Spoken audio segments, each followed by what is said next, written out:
ṣàánú mi, ṣàánú Ṣẹ́gun, ṣàánú mi. Mo fọlọ́run bá bẹ̀ẹ́ torí Ọlọ́run ọba mímọ́, ìyà yìí pọ̀jù fún mi. Ìdààmú yìí pọ̀jù fún mi, ò ní rí dààmú Zlatan. Ò ní rí dààmú. Ṣàánú mi. Jọ̀ọ́ torí Ọlọ́run Ṣẹ́gun wáyà Zlatan. Ṣàánú mi. Ṣàánú mi, o gbé Ṣẹ́gun padà, kó gbé mi náà padà. Ṣàánú mi. Ò ní rí dààmú ò ní bẹ́ẹ̀. Ṣàánú mi torí Ọlọ́run Zlatan. Ṣàánú mi. Wọnú ilé tí mò ń gbé. Jọ̀ọ́ torí Ọlọ́run.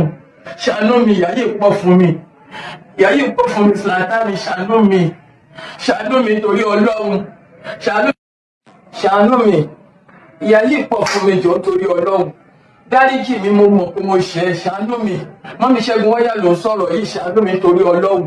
Ṣàánú mi, ṣàánú Ṣẹ́gun. Ṣàánú mi. Mo fọlọ́run bá bẹ̀ẹ́ torí Ọlọ́run ọba mímọ́, ìyà yìí pọ̀jù fún mi. Ìdààmú yìí pọ̀jù fún mi, ò ní rí dààmú Zlatan. Ò ní rí dààmú. Ṣàánú mi. Jọ̀ọ́ torí Ọlọ́run Ṣẹ́gun wáyà Zlatan. Ṣàánú mi. Ṣàánú mi, o gbé Ṣẹ́gun padà, kó gbé mi náà padà. Ṣàánú mi. Gbogbo ojú tó ń wò mí, Ọlọ́run mọ̀mọ̀ já ṣe oore tó máa dibi mọ́ wa lọ́wọ́. Ọlọ́run ní jẹ́ ká ṣe oore tó máa dibi mọ́ wa lọ́wọ́. Ẹ ṣàmì àṣẹ. All this while, àwọn èèyàn púpọ̀ sì believe pé àbí Zlatan ó cheat Ṣẹ́gun wáyà. But contrary to what ọ̀pọ̀lọpọ̀ rò, tí wọ́n fi wá fìyà jẹ Zlatan lọ́dún náà lọ́hùn. Ọdún tí Zlatan ní help Ṣẹ́gun wáyà, ọdún náà lọ́hùn, Zlatan gangan kò tí make ẹ̀ dé level yìí. Tẹ́yìn kan bá fi pé ó ṣe make ẹ̀ nìyẹn o. Tá bá ní ká kó gbogbo àwọn artist jọ nísìn, position wo ni Zlatan tiẹ̀ wà ní ọjọ́ tèní? Bẹ́ẹ̀ nígbà tí mo wá ń rí tí mọ̀mọ́ Ṣẹ́gun wáyà tó ń sọ pé Zlatan help me, ṣàánú mi. Mo wò pé ṣó jẹ wọ́n lówó ni? Ṣé wọ́n sì find out pé owó kan sì wà lọ́wọ́ Zlatan fún Ṣẹ́gun wáyà ni? Ṣó jẹ wọ́n lówó ni? Bẹ́ẹ̀ nínú ọ̀rọ̀ rẹ̀, ó wá fi yé mi ní ọ̀rọ̀ mọ̀mọ́ yẹn. Ó fi yé mi pé Zlatan ò jẹ wọ́n lówó o. Zlatan ò dẹ̀ ṣẹ̀ wọ́n o. According to the woman, ó ní kó dáríjì òun. Òun mọ̀ pé òun ṣẹ̀. Ó ní òun mọ̀ pé òun ṣẹ̀ Zlatan. Kí Zlatan kó help òun, kó help ọmọ òun, pé kó wọlé táwọn ń gbé. Ẹ̀yin máa wá fi yín lẹ̀, ẹ wo the other bí ọ̀rọ̀ yẹn ṣe jẹ́, bó ṣe ṣẹlẹ̀. Ṣàdédé níjọ́ náà lọ́hùn la jí láti tọmọ kan sọ pé òun fẹ́ ṣáṣẹ́. Wọ́n ní kí ló ń jẹ́ ṣáṣẹ́? Ọ̀nà profession náà ni òun fẹ́ ṣe yahoo. Ọmọ kékeré ni lọ́jọ́ náà lọ́hùn, kò mọ impact ọ̀rọ̀ tó ń sọ. Òun rò ó bí ẹni pé profession ńlá kan ni yahoo. Ẹ mọ̀ bá wí, perhaps àdúgbò tó dàgbà sí, wọn ò mọ̀ pé yahoo ẹ ṣe profession. Wọn ò mọ̀ pé yahoo gbá lójú kó jàgbà ni. Tí ọ̀pọ̀lọpọ̀ ọmọ tó dẹ̀ ń ṣerú ẹ̀ tí wọ́n ń gba ìpele lórí, tí ìyà yẹn dẹ̀ jẹ wọ́n títí dọjọ́ èní. Wọ́n túbá, ìyà yẹn sì wà ńlẹ̀. Ìyẹn tó bá ti túbá sincerely lórí ọ̀rọ̀ yìí, Ọlọ́run dáríjì inshallah. Ẹ lọ tọrọ lọ́wọ́ àwọn tẹ́ ti yahoo wọn o. Òun rò pé bóyá iṣẹ́ gidi ni. Ìrìn àjò yẹn ni wọ́n wà tí Zlatan fi rí ọmọ náà tó fi bẹ̀rẹ̀ sí ní sọ̀rọ̀ papọ̀, tó dẹ̀ lọ open Instagram page fún pẹ̀lú ṣáṣẹ́ yìí náà ni táwọn èèyàn dẹ̀ rush tí wọ́n follow 90,000 followers ni. Bí wọ́n ṣe bẹ̀rẹ̀ sí ní ṣe nìyẹn, tí wọ́n ti lọ díẹ̀ tí wọ́n ṣe skit, tí wọ́n ọjọ́ move on, tí Zlatan try láti gbé lọ́wọ́ sókè. Ibi báyìí wọ́n sì wà tí wọ́n jọjọ́ ń ṣe ni àwọn èèyàn kan lọ rí ibi tí bọ̀ yẹn ti ń ṣe rough tó ń ṣeré as a child. He's still a child, even up to now, he's still a child. Tí wọ́n lọ gbé story tí wọ́n ní àṣérọ́ ni Zlatan pa. Zlatan fọmọ yẹn pawó ni, ó ń fọwọ́ ọmọ yẹn pawó ni. Àsẹ̀yìnwá àsẹ̀yìnbọ̀, àwọn èèyàn drag Zlatan tí wọ́n ná. Bó ṣe ní kó ní kálukú mọ́ ṣe tiẹ̀ lọ́tọ̀ọ̀tọ̀ nìyẹn. Nínú voice tẹ́ máa gbọ́ lẹ́yìn, Zlatan sọ wípé mọ̀mọ́ boy yẹn ó greedy. Expect what is not there. Àwọn ló lọ instigate àwọn èèyàn tí wọ́n fi wá di pé wọ́n wá discipline Zlatan fún ẹ̀ṣẹ̀ tí ò mọ̀ lórí pé ó fẹ́ help Ṣẹ́gun Wáyà. Ẹkún tóbìnrin yìí sún jáde òun ló jẹ́ ká mọ̀ pé lóòótọ́ Zlatan ò ṣe ọmọ yìí. Zlatan ò cheat ẹ̀ in whatsoever. Oore ló ṣe ló dìbì mọ́ lọ́wọ́. Gbogbo ẹ̀yin tẹ́ ẹ mọ́ ń gbìjẹ èèyàn sódì lẹ́yìn ìgbà tẹ́ ẹ ti sọ pé gbìjọ ọmọ yìí, kí ni tangible thing tẹ́ ẹ ti rí fún un? Zlatan ọdún náà lọ tó help boy yìí, he was not in himself. Òun gangan kí ni Zlatan nígbà yẹn? Nísìnyí ó struggle ni to be where he is. Ẹ collate gbogbo àwọn artists together. Position òun ni Zlatan fúnra rẹ̀ wà. Pé kí wọ́n help Ṣẹ́gun Wáyà yìí kì í ṣe Zlatan nìkan ló yẹ kí mọ̀mọ́ yẹn direct ẹ̀ sí. Ó yẹ kó direct ẹ̀ sí every one of them àtàwọn tó mọ̀ọ́mọ̀ break a relationship between Zlatan àti Ṣẹ́gun Wáyà lọ́dún náà lọ́hùn. Àmọ́ síbẹ̀síbẹ̀ abiyamọ ni gbogbo wa. Zlatan tó bá wà ní position dákun dábọ̀ jọ̀ọ́, ìyá ti sunkún sáwọn abiyamọ ayé. Dákun dábọ̀ tí wọ́n bá wà lọ́wọ́ rẹ pé kó help wọn, dákun help wọn. Either little or plenty. Either little or plenty. Help tó ṣe tiẹ̀ fọ́lọ́run, ṣùgbọ́n help ẹ be wise. Gbogbo help tó bá ṣe fún wọn be wise. Gbogbo help tó bá ṣe fún wọn be wise. Gbogbo ẹ̀yin ọ̀rẹ́ Zlatan ẹ lè collabo. Wọ́n ti porúkọ Zlatan ọ̀rẹ́ yín, ẹ help ẹ̀.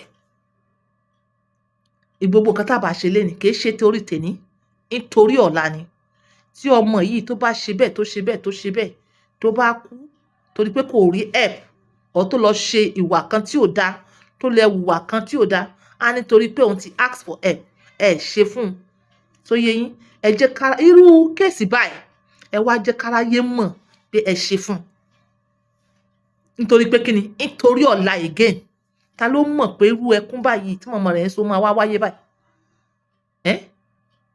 Irú help yìí ẹ jẹ́ káwé èèyàn mọ̀. Yes, even tíyàn bá ṣoore tó bá fi hàn, ládá wà ń bẹ̀, kì í ṣẹ̀ṣẹ̀. Ládá wà ń bẹ̀ nítorí àwọn èèyàn ingrate nígbà míì. But èyí tó lóore jù kíyàn ṣoore ní bòńkẹ́lẹ́ òun máa ń lálùbọ́díkà jù. But this particular one tí wọ́n ti drag ẹ sórí social media, ṣoore yẹn fi sí record just as èyí tó ṣe nígbà tí wọ́n drag ẹ nígbà yẹn tó wá ṣò rẹ̀ dáadáa bó ṣe mú lọ school, bó ṣe ra nǹkan fún, yes, thumb up. Torí ọjọ́ ọ̀la, nítorí irú ọ̀rọ̀ báyìí náà ni.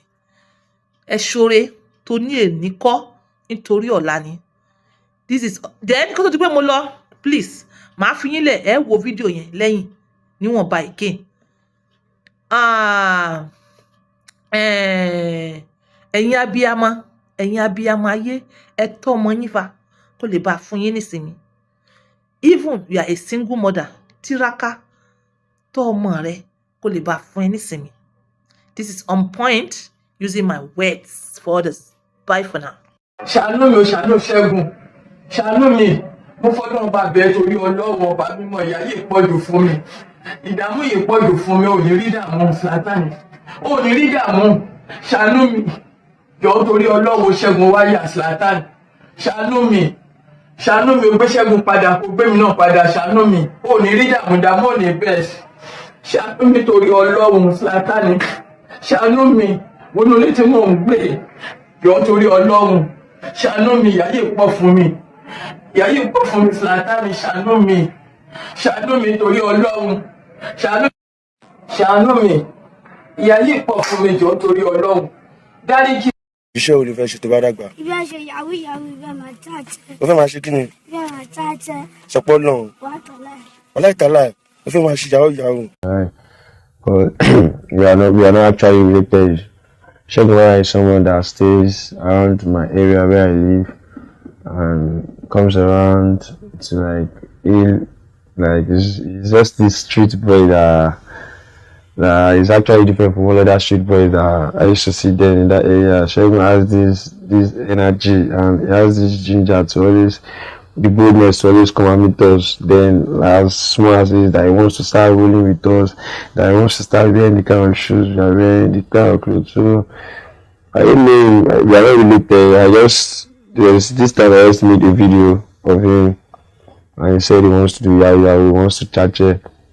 So the video went viral, and it was beyond my expectation. Like, this was just a normal Snapchat play, and it went viral, and I saw it on the TV. So many blogs started that. How will a small boy like this say he wants to do yahoo, he wants to chat it? So when the news was everywhere, I was called my guy, like, this is a platform for this boy,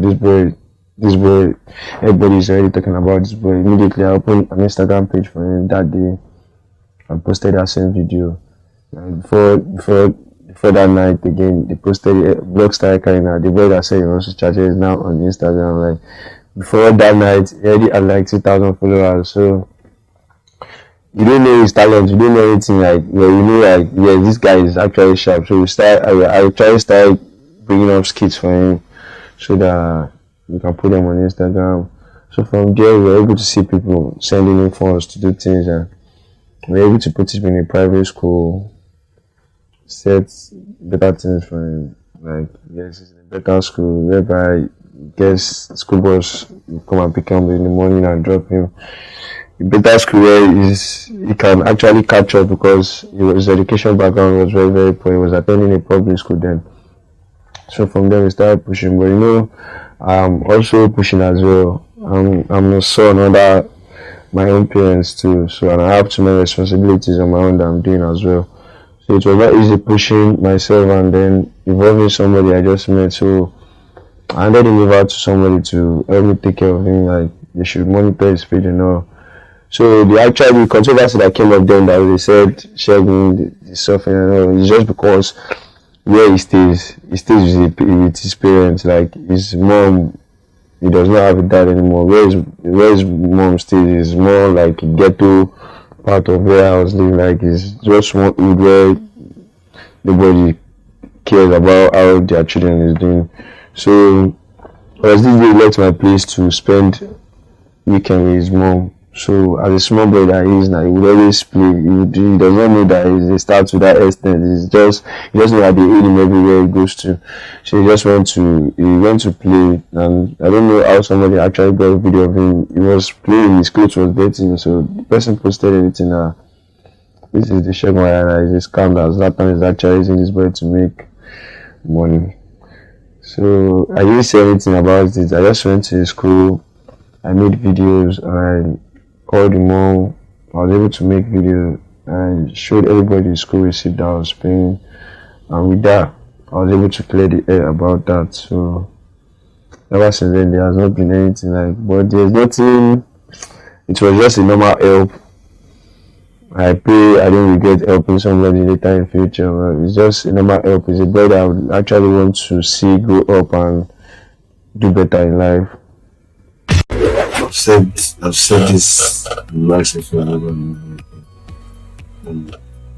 No updates. He came to my house knocking a few weeks ago, but I was not around. I was not in the conscience.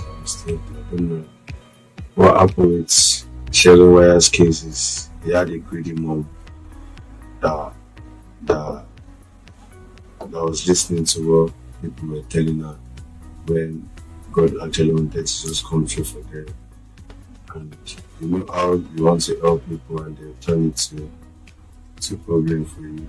So basically, Segun Waya was someone that was willing to actually help, but it was actually turning into a problem for me, so I had to just back out. So Segun Waya is wherever he is now. I pray God bless him. I pray God bless him.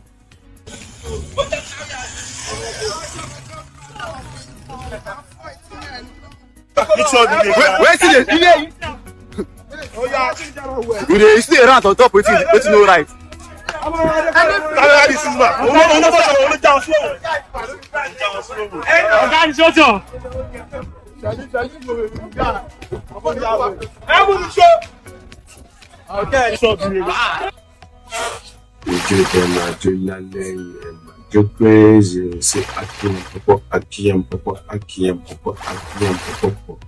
A puppy repeat. Alright.